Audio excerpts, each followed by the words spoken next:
Well, it is our Gallop TV preview show for Friday the 4th of August. To you, the valued racing fan, I trust that you're well.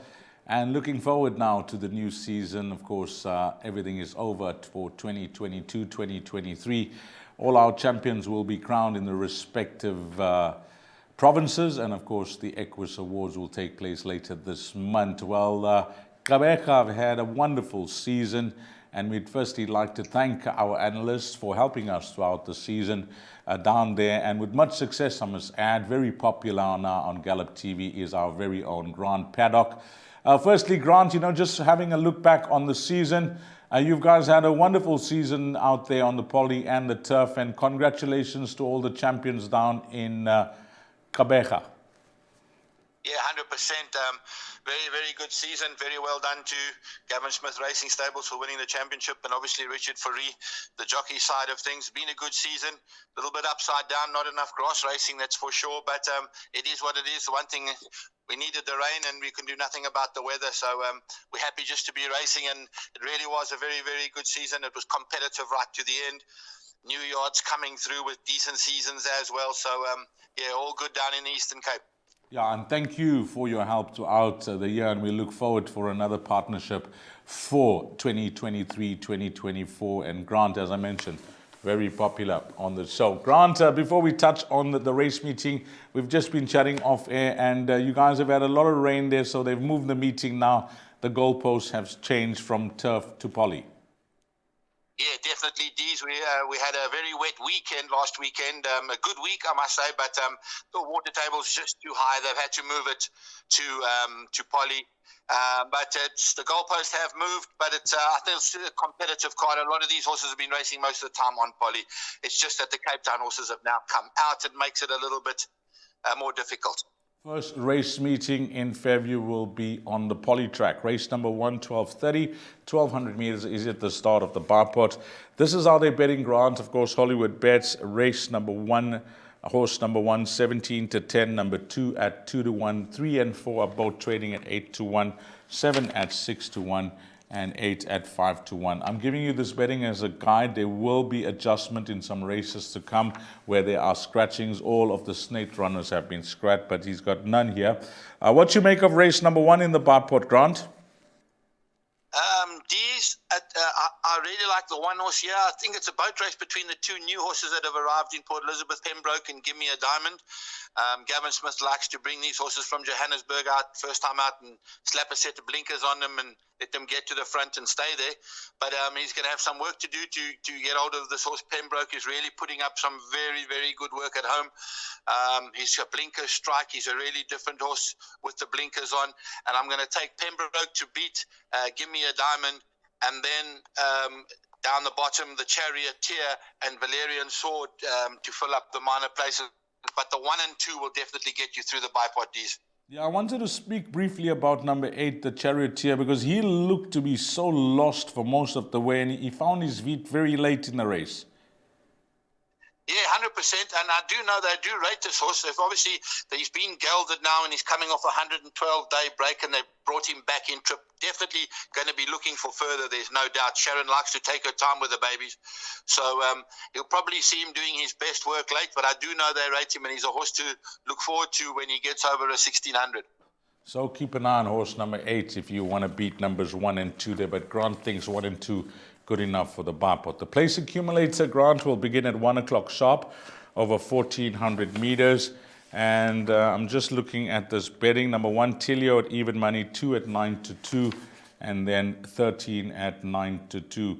What you make of this race? Best bet on the card, Tilio Dees. Don't want to know nothing. Draw 1, Muzi Yeni. Last time I'd drawn 7 out of 9. We expected her just to need it, and she just did. She'll make amends. Very hard horse to beat. Best bet for me.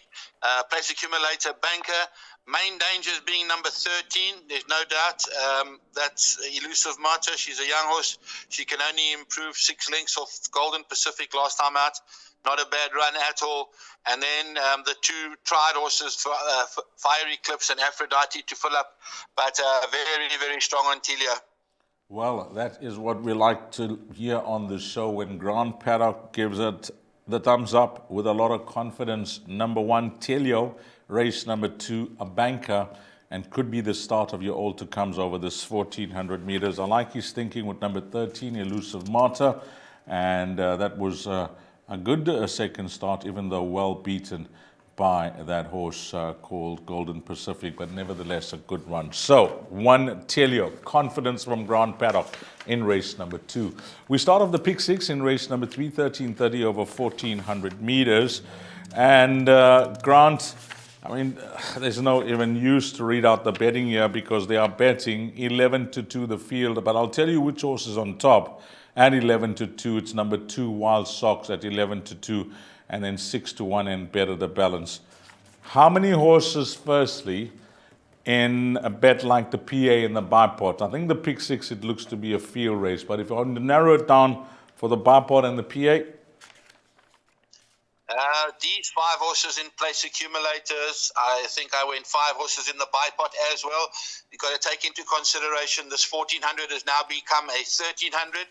It's going to put horses like Windsock and Green Falcon under even more pressure as they're probably looking for a mile. Very, very tricky race. Pedro here is my value bet on the day. I think he's the wrong price. He enjoys the poly as well. He's done nothing wrong on the poly. And then I've actually gone for this horse, Iron Tail. He arrived yesterday for Spies. They know Port Elizabeth very well. They've trained down here before. He's dropped in the ratings and he's been holding his own in Johannesburg. He could be absolutely anything on the poly track. No time is taken as a bit of a runner as well. But these, as I say, pick 6, you're looking at FLD, the field. Place accumulator, you're going to have to go wide. I went for 12, 5, 1 and 2 in the way I've selected them. But pick 6, you're going to have to add as many as possible. Well, Grant suggesting caution here, especially if you're a pick 6 player. It is the first leg. You don't want to go out. Maybe we can go light in races to come. Race number 4, it will be Jackpot 1. And this is where the scratchings come in. So I've just eliminated the betting now, Grant, because Snake's runners from now on have all been priced up on top or there. And we're not going to call out the betting. Just have a look at whichever site that you use. Hollywoodbets is what we use here on Gallop TV. So maybe refer to Hollywoodbets and get the updated betting, because this bet show was recorded prior, just after the scratchings, and of course there's no new betting out. So race number 4 is over 2,000 meters. It's merit rated 86 handicap. With Snake's runner out, number 6, all of his runners are out, Grant, as you would have noticed, because of the change of surface. Where do we go to now? Because that horse, Mr. Monaco, initially was priced up at it around 11-10, and then the balance, you could pretty much name your price. How do we play it now? Yeah, obviously it opens it up, these, but I like this horse Zigzag from the Cliffy Miller yard. I think Cliffy's got a very strong hand with Zigzag, and Irish Rain is a good possibility. He could run the exacta. Zigzag's done nothing wrong, absolutely loves the poly track. Wayne Agrella, maybe Wayne can get his first winner back after a little bit of a sabbatical. Irish Rain, a runner, definitely good run last time out, just didn't see out to 2,200. And then a horse of Alan Krebs, definitely maybe the filly, she's done nothing wrong. Bit of a pudding to carry 59.5, so that's probably her concern. But I'm in the camp of Zigzag in my bipods. I've gone 2, 3 and 9.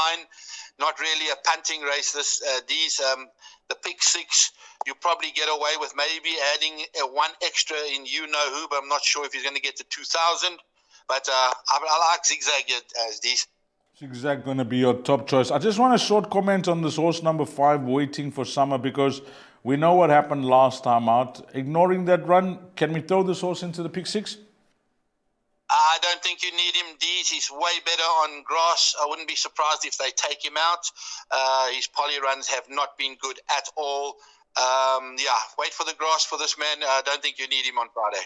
Okay, elimination. You know, sometimes they say an elimination of a horse from a perm is as good as selecting the winner, because it's all about cost, and if you can try and eliminate your opposition, it does reduce the cost of the perm. Race number 5 is the East Cape Paddock Stakes, the listed race over 1,600 meters, and we often go to the best weighted column for a guide, and number 1, And We Dance, and number 2, Santa Teresa, they're at 103. Then we go on to a 102 in number 10, Who Do You Love? 3 at a 101 and 4 at a 98. Of course, Veronica Mars is out here, Grant. So, this horse, and we dance, and even Santa Teresa, they're possibly the two horses that set the standard? Yeah, 100%. These, it's a boat race between the two of them. Two very good fillies. They've had wonderful seasons. This could be their last runs before they go off to stud. And they're going to run 1-2, there's no doubt. The dangers here, Ikoria and the other Cape Town horse, If It's Coming, Who Do You Love? But there's not too many spooks in this race. The bipod place accumulator, you just need the 1 and 2. Pick 6, if you're looking to beat those two, add in the 3 and the 10. But Santa Teresa and Henry Dance, they've done battle many, many times, and Friday will be no different. Well, it looks to be the exacta play of the day. If you're not convinced with either or for a punt on the nose, then the way to go here in race number 5, as Grant mentioned, boxed numbers 1 and 2 in race number 5, and that's going to be an exciting one there, with number 7 being a scratching. The 6th race is the Memorial Mile. It's a listed race over 1,600 meters. We mentioned Justin Snate is taking out all his runners. Change of surface. Number 2, Somerset Mohan, is out. And that's for, I'm not reading out the betting wherever these Snate runners have been scratched, because they all were fancied in the betting. But in this race, again, we go to the best weighted column, Grant. And now, number 1 looks very attractive after the scratching of number 2, because that is well clear on top at a 111, a 111, a Nelson, ahead of number 3, Kaya Zope at a 107. Then we go on to 4, Boost Tracker at a 106, 5, Castle Town at 105, and 13, Profit at a 104. 1, 2, 3, 4. Can he make it 5 in a row? Number 1, Grazing in the Grass. These, yes, but these dangers. This is not a good thing. Concern here is not the fitness or anything. It's definitely the distance, the mile. I have banked him in my polytrack. I don't think he can miss the first 2. But the danger here is this horse, Bush Tracker.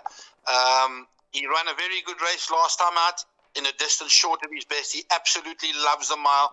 He's in good form. He's got Louis up. Big runner. If there's a danger to Grazing in the Grass, it's definitely Bush Tracker. I think they'll run 1-2, and then after that, a horse like maybe Kaya's Hope can find a bit of his form. He's really dropped off his form lines, as well as at the bottom, Blonde Act. But it'll be between Grazing in the Grass and Bush Tracker. One of those two will win. Well, if you're not in the camp of Grazing in the Grass, there could be value at number 4, Bush Tracker. And I agree with Grant. Number 3, Kaya's Hope. I don't know what went wrong last time out as the favorite. Examined, reported, blowing is what I have in the form guide that I'm using, which is the computer form. But prior to that, solid runs from number 3, Kaya's Hope. But everything does lie with number 1, Grazing in the Grass. If you believe in the handicapper and how he's got this horse on the ratings at a 111, against this type of field, he's no doubt the horse to beat. Exciting race that. I'm looking forward to that race, because there are a few unknowns in the race, and one of them is number 13, Profit. Race 7, Pinnacle Stakes, 1,000 meters, 5 furlongs. And again, not much can be told from the best weighted column, beside that Pedra is on top at a 99, and then it's quite tight between 2, 3, and 4. In fact, they're all joint at a 96. This race, well, Justin Snate hasn't got any runners. There's no scratchings here, so I'll give you the betting, Grant. Number 1 is at 8 to 10, and then there's only one other horse in single figures. Number 6 at 8 to 1. It's 10 to 1 and Better the Balance. Well, we went very wide in the first leg of the Pick 6 Grant with that field, but we managed to narrow things down in some of the previous races. Is this the race that we find our banker in? No doubt. Dee's banker in all bets. She's done absolutely nothing wrong. She had a wonderful season. Probably also getting towards going to stud now. I don't know if they're going to race her another season, but she's done extremely well, Fedra. She should beat this field and beat them comfortably. Auntie Lizzie, probably a bit of a danger. You'll know more about her from the Durban side, a horse like Civil Rights. And then Variety Breeze has done nothing wrong of the local horses. But I think the punters can bank her with confidence in their Pick 6 with Fedra. Yeah, and Fedra, if you're wondering about the change of surface, etc., it's clear to see that 4 of her wins have been on the turf. So she's an 8-time winner. The other 4 were on the poly track, and now that she's drawn 1, that is also a big plus for followers of Fedra. So that's going to be the banker bet in race number 7, and hopefully everything goes to plan there.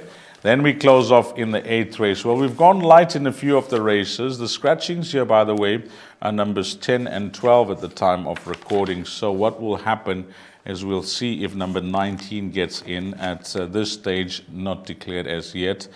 It's a big field, but I like the way we started off the pick 6 with the field. We've managed to narrow things down in the middle of that pick 6, and then we found a banker in race number 7, and you gave us the confidence with Pedra. If we're running in the pick 6, I think it will be affordable, Grant, to possibly go all in with the field here. Yeah, 100%. These also, to let you know, the 3 horses also recently come out. War Launch, very difficult race. I think they're betting 6 or 7 to 1 the field. I've gone for the filly here from the Mitchley yard, who's in very good form. This filly, Egreet, she's done nothing wrong. She had a good run last time out, only beaten a length against the boys.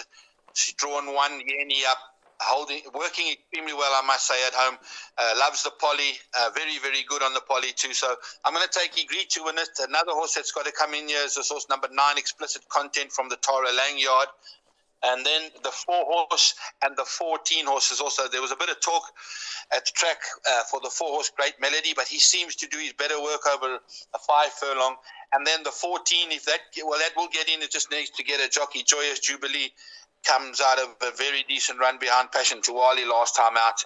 He's a horse that likes to go up there and bowl along. But I think those 4 should be okay for your place accumulator. As wide as possible, obviously, in the pick 6. We have gone light in the middle. It's always nice to finish off if you've got the field, but if you can't afford it, those that I mentioned should get you through, hopefully, but as wide as possible, please, to the punters in this race. Not a race to be having a bet on the head, hopefully finishing off a winning pick 6. Yeah, and maybe a quartet. If you like a horse, maybe you could rove that, or possibly try and narrow your selections down for 1st and 2nd, play it wide for 3rd and 4th, and possibly try and get that quartet to end off your day on a high. Grant, you've given a bet for the show. It's a bar pot. You want to go through it? Yeah, 100%. These the buy pots. First leg, 1 and 2 by banker 1, by 1, 2, 3, 5, and 12, by 2, 3, 9, by 1 and 2, by banker 1 for 60 Rand. And you've given a best bet and a value bet, I see. Yeah, my best bet, race 2, number 1, Telio, and my value bet, race 3, number 5 at Pedro. Great stuff, Grant. And, as always, on behalf of the entire team, it is a new season. We thank you for your help, your assistance, and your guidance for the punters that follow you from Quebec. And as I always mentioned, you've been spot on days, and we all have our off days, but looking forward to the new season. Yeah, 100%. Dees, thank you very much, and good luck to the punters tomorrow. Hopefully we have a decent season this season, and we can all make some money. Thank you to Grant Paddock as we say goodbye to him. And on behalf of the team at Gallop TV and myself, Dees Dine, just like to take this opportunity to wish everybody in South African racing all the best for the new season. But most importantly, to you, the valued racing fan, the customer, and the guy that supports racing on a daily basis, wish you all the best for 2023, 2024. And may this be the season of your dreams. For myself, Dees Dine, until we meet again, you take care. Salani Gasle.